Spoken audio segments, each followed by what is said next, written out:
Tükenen bir sevdanın ardından bakmak ne kadar zor imiş, zor bahar gözlüm. El ele gezerken el gibi kalmak, ondan ayrı kalmak zor bahar gözlüm.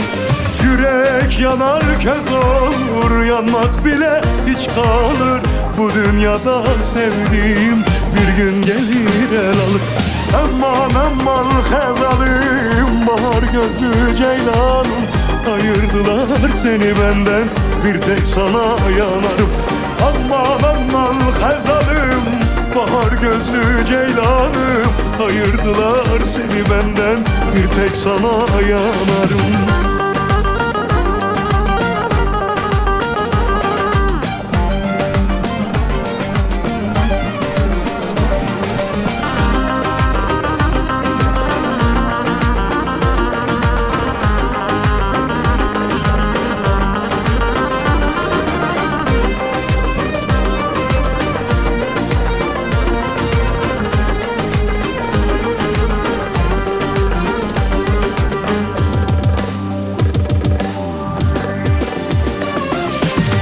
Yaşanan günleri nasıl sileyim? Felek bırakmaz ki sana geleyim. Bir kere görmeden nasıl öleyim? Senden ayrı kalmak zor bahar gözlüm. Yürek yanar köz olur, yanmak bile hiç kalır.